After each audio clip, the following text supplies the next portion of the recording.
things are not done by impulse, but by a series of small things brought together. Vincent van Gogh అనే European painter ఈ గొప్ప మాటలు చెప్పిండు అధ్యక్ష. దాన్ని నేను తెలుగులో చెప్తా అధ్యక్ష. మహత్తరమైన పనులు హఠాత్తుగా జరగవు, కానీ చిన్న చిన్న పనుల సమాహారంతో సాధించబడతాయి. అందుకే అధ్యక్ష, మా గౌరవ ముఖ్యమంత్రి గారు ప్రభుత్వ పాఠశాలలో చదువుకున్నారు, ప్రభుత్వ కాలేజీలో చదువుకున్నారు.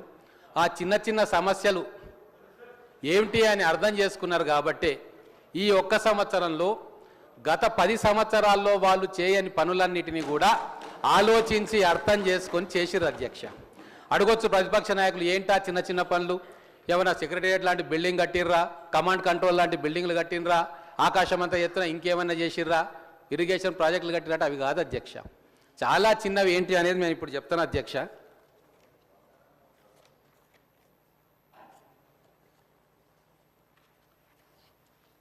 మా గౌరవ మంత్రివర్యులు సీతక్క గారు కొన్ని అంశాలు చెప్పిండ్రు. వాటి జోలికి పోకుండా కవర్ కాని కొన్ని అంశాలు మేము ముందుకు తీసుకొస్తాం అధ్యక్ష. అమ్మ ఆదర్శ పాఠశాల కమిటీలు వేసుకున్నాం, మహిళలను అక్కడ ఇన్ఛార్జిగా పెట్టి ఎన్నో పనులు చేసుకున్నాం. 14,737 పాఠశాలల్లో అత్యవసర నిర్వహణ పనులు చేసుకున్నాం అధ్యక్ష. అత్యవసర నిర్వహణ పనులు అంటే ఏమధ్యక్ష? అది కూడా ఒకసారి రాష్ట్ర ప్రజలు తెలుసుకోవాలి అధ్యక్ష. తాగునీటి సౌకర్యాలను కల్పించుట, తరగతి గదుల విద్యుదీకరణ, చిన్న తరహా మరమ్మత్తు పనులు, ప్రస్తుతం ఉన్న నిర్వహణలో లేని మరుగుదొడ్ల పునరుద్ధరణ, బాలికల మరుగుదొడ్ల నిర్మాణం. ఏం విషయాలు అధ్యక్ష? ఈ చిన్న విషయాలు వాళ్ళు ఎందుకు చేయలేకపోయినారు అధ్యక్ష? 22 లక్షల కోట్ల బడ్జెట్ పెట్టుకున్నారు, చాలా గొప్పగా చేసినామని చెప్తా ఉన్నారు, ఉదాహరణలతో సహా చెప్తా ఉన్నారు. మరి చిన్న చిన్న పనులు ఎందుకు చేయలేదు అంటే వీళ్ళు సామాన్యుల పక్షాన ఏ రోజు కూడా లేరు అధ్యక్ష, బలవంతుల పక్షాన్నే ఉన్నారు. కానీ బట్ ఫర్ చేంజ్ ఈ గవర్నమెంట్ వచ్చిన తర్వాత సామాన్యుని పక్కన నిలబడడం అనేది ఏందో ప్రపంచానికి, తెలంగాణ ప్రజలకు మేము చాటి చెప్పినాం అధ్యక్ష. ఇందుకు ఉదాహరణ మొన్న సంధ్యా థియేటర్ దగ్గర జరిగినప్పుడు ఒక సంఘటన, మా ముఖ్యమంత్రి గారు సామాన్య కుటుంబం పక్కన నిలబడ్డారు అధ్యక్ష, ధనవంతుల కుటుంబం పక్కన నిలబడలే. మొత్తం ప్రపంచం పోయి ఆ సినిమా యాక్టర్ ఇంట్లో కన్సల్టేషన్ చేసి ఫోటోలు దిగినరు తప్ప ఎవరు కూడా హాస్పిటల్ను విజిట్ చేసి వాళ్లకు ధైర్యం కలిగించలేదు అధ్యక్ష. ఆ సామాన్యుల పక్కన నిలబడడానికే మాకు తీర్పిచ్చిండ్రు, మేము పని చేస్తూ ఉన్నాం అధ్యక్ష. అందుకే ఇంకా చాలా ఉన్నాయి చెప్పేది. ఆ చిన్న చిన్న పనులు ఏంది అధ్యక్ష? అధ్యక్ష మన అందరికీ తెలుసు అధ్యక్ష, మన అందరికీ తెలుసు అధ్యక్ష,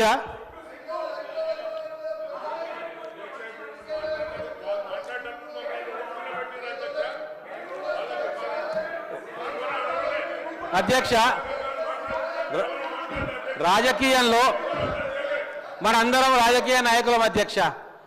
మొదలు సర్పంచ్గా ఎన్నికైతారు, తర్వాత మంచి పనులు చేసి ఎంపీటీసీఓ జెడ్పీటీసీఓ కావాలనుకుంటారు, ఆ తర్వాత ఎమ్మెల్యే కావాలనుకుంటారు, పెద్ద పదవులు ఆశిస్తారు, అది సహజం అధ్యక్ష. అలాగే టీచర్లు ఎన్నో సంవత్సరాల నుంచి ఉంటే వాళ్ళు ప్రమోషన్స్ ఆశిస్తారు అధ్యక్ష. మరి ఆ చిన్న విషయం లాజిక్ వాళ్ళకు అర్థం కాలేదు, కానీ మా ముఖ్యమంత్రి గారికి, మా ప్రభుత్వానికి అర్థమైంది. కాబట్టే ఈరోజు దాదాపుగా ఎంతోమంది లాంగ్వేజ్ పండిట్స్కి, పీఈటీ టీచర్లకు 21,000 మంది టీచర్లకు మేము ప్రమోషన్ ఇస్తే వాళ్ళు ఈరోజు ఉత్సాహంగా తమ బిడ్డలకు మంచి చదువు చెప్పాలని సంకల్పంతో చదువులు చెప్తున్నారు అధ్యక్ష. ఇంకా చిన్న పని మా సీతక్క గారు కూడా చెప్పిన, అయినా మళ్ళొకసారి చెప్తా. విద్యుత్ శక్తి విషయంలో ఎలక్ట్రిసిటీ ఫ్రీ ఆఫ్ కాస్ట్ మనం పాఠశాలకు ఇస్తున్నాం అధ్యక్ష. ఎంత ఇస్తున్నాం అధ్యక్ష? 118 కోట్లేమో గవర్నమెంట్ స్కూల్స్కి ఇస్తూ ఉన్నాము, 200 కోట్లు రెసిడెన్షియల్ స్కూల్స్ ఇస్తున్నాం. ఇది చాలా చిన్నదే కదా అధ్యక్ష. వాళ్ళు ఎందుకు చేయలేదు అధ్యక్ష? వాళ్ళ దృష్టి దీని మీద ఎందుకు రాలేదు అధ్యక్ష?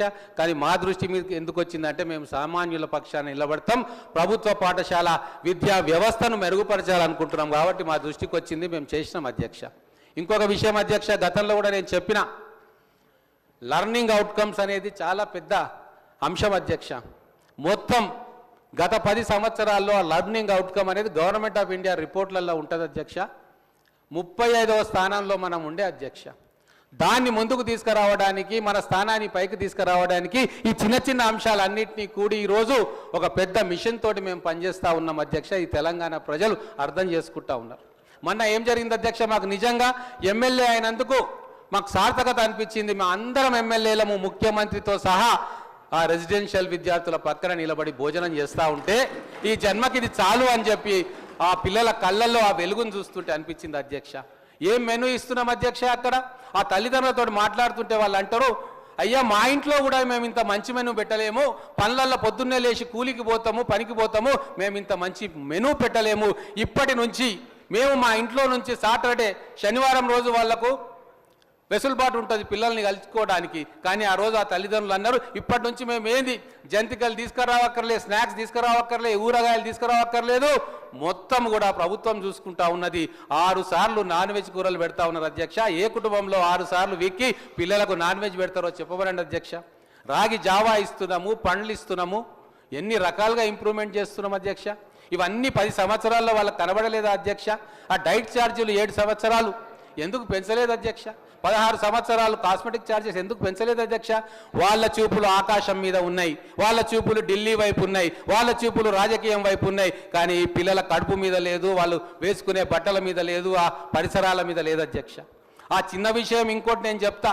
మొట్టమొదటిసారిగా చాలా సంవత్సరాల తర్వాత స్కూల్ మొదలైన మొదటి రోజు మొదటి వారంలోనే మేము యూనిఫామ్లు ఇచ్చినాము, టెక్స్ట్ బుక్స్ కూడా ఇచ్చినాం అధ్యక్ష. ఈ చిన్న చిన్న విషయాలు వాళ్ళు మర్చిపోయినారు అధ్యక్ష. కానీ అవి మేము గుర్తుపెట్టుకొని ఒక్కొక్కటి పనిచేసుకుంటా ఉన్నాం అధ్యక్ష. అలాగే ఒక్క విషయం, మా పెద్దలు కమలాకర్ గారు సీనియర్ శాసనసభ్యులు, మంత్రిగా పనిచేసారు, మాకు గౌరవం. కానీ వాళ్ళు కొన్ని లెక్కలను కన్వీనియంట్గా మర్చిపోతూ ఉన్నారు. కేసీఆర్ గారి హయాంలో బీసీ గురుకులాలను పెట్టిండ్రు అధ్యక్ష. కానీ ఈరోజు తెలంగాణ సమాజానికి తెలవాల్సిన అవసరం ఏముందంటే, ఎన్ని బీసీ గురుకులాలు కావచ్చు, ఎన్ని గురుకులాలు కావచ్చు సొంత భవనాల్లో ఉన్నాయి, ఎన్ని అద్దె భవనాలలో ఉన్నాయి. లెక్కలు ఈరోజు మన ముందు ఉన్నాయి కదా అధ్యక్ష. ఈరోజు 66% గురుకులాలకు సొంత భవనాలు లేవు, అద్దె భవనాల్లోనే, టెంపరీ భవనాల్లోనే ఉన్నాయి. మరి 10 సంవత్సరాలలో వాళ్ళకి కనబడలేదా అధ్యక్ష? ఒక్క సంవత్సరమే మా మీద మీరు ఇది చేయలేదు అది చేయలేదు అంటుంటే, మరి 10 సంవత్సరాల్లో వీళ్ళు సొంత భవనాలు కూడా మన పిల్లలకు ఇవ్వకుండా, ఫెసిలిటీస్ ఇవ్వకుండా వాళ్ళు కాలయాపన చేసిన విషయం ఈరోజు తెలంగాణ ప్రజలకు చెప్పాల్సిన బాధ్యత మా మీద ఉన్నది కదా అధ్యక్ష. అందుకే ఒక చిన్నది నేను చెప్తాను అధ్యక్ష, కొన్ని విషయాలు.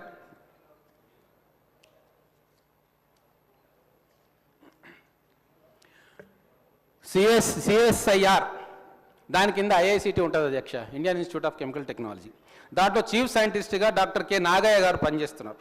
వారు ఇంకొంతమంది ఒక పేపర్ను పబ్లిష్ చేసిండ్రు అధ్యక్ష. ఏమని చేసిరంటే, ఈరోజు పాఠశాలలో ఎందుకు ఈ అనర్థాలు జరుగుతూ ఉన్నాయి అంటే, వాళ్ళు ఒక ఎంక్వైరీ చేసి రిపోర్ట్ చేసిండ్రు. శిథిలమైన భవనాలు ఉండడంతో, అపరిశుభ్రమైన కిచెన్ ఉండడంతో, ఎప్పుడో నిర్మాణమైన వాటర్ ట్యాంకులు, దాంట్లో బ్యాక్టీరియా చేరి రకరకాల వ్యాధులు పిల్లలకు ఆ వాటర్ ద్వారా రావడం, కంటామినేట్ కావడం, అలాగే పూర్ వాటర్ క్వాలిటీ, టెస్ట్ చేయని వాటర్ వాటికి ఇవ్వడం ద్వారా, ఓపెన్ డిఫెకేషన్ అంటే ఆరు బయట బహిర్భూమి టాయిలెట్స్ లేకపోవడం, డర్టీ బాత్రూమ్స్ అంటే అపరిశుభ్రమైన బాత్రూమ్లు, కరప్షన్, ఇవన్నీ కూడా గత 10 సంవత్సరాల్లో వారు దృష్టి పెట్టినుంటే ఒకవేళ ఇటువంటి ఫుడ్ పాయిజనింగ్ కేసులు అయ్యేవా అధ్యక్ష? వారు దృష్టి పెట్టలేదు కాబట్టి అవన్నీ కూడా ఈరోజు మా నెత్తిన పడి మా హయాంలో అవి జరుగుతూ ఉన్నాయి అధ్యక్ష. కానీ ఒక్కటి, వారు ఎన్నో ఉదాహరణలు చెప్పినారు, ఈ ఒక్క సంవత్సరంలో జరిగిన ఉదాహరణలు, వాటికి కారణం ఎందుకు అనేది ఒక్కటైనా వారు విశ్లేషించుకొని చెప్పినుంటే బాగుండేది. చెప్పలేదు, ఆ కారణాలు ఇవ్వ అధ్యక్ష. అందుకే రాగానే 657 కోట్ల రూపాయలతోటి 14,000 పాఠశాలలకు అకాడమిక్ ఇయర్ స్టార్ట్ కాకంటే ముందే మొదలే నిధులు ఇచ్చేసి మేమందరం కూడా పోయి అక్కడ చిన్న చిన్న పనులు, ఈ టాయిలెట్స్, డ్రింకింగ్ వాటర్ ఇవన్నీ కూడా చేసినాం అధ్యక్ష. మార్పు మొదలైంది అధ్యక్ష, మార్పు ఇంకా పూర్తి కాలే, అంతం కాదు, ఇది ఆరంభం. ఇంకా ఈ 4 సంవత్సరాల్లో మేము అద్భుతమైన ఫలితాలు సాధిస్తాం ఎడ్యుకేషన్ సెక్టార్లో అని చెప్పడానికి మాకు ఎటువంటి కూడా నిజాయితీగా మేము పనిచేస్తున్నాం కాబట్టి మేము ప్రజలకు జవాబుదారీగా ఉండదలుచుకున్నాం అధ్యక్ష.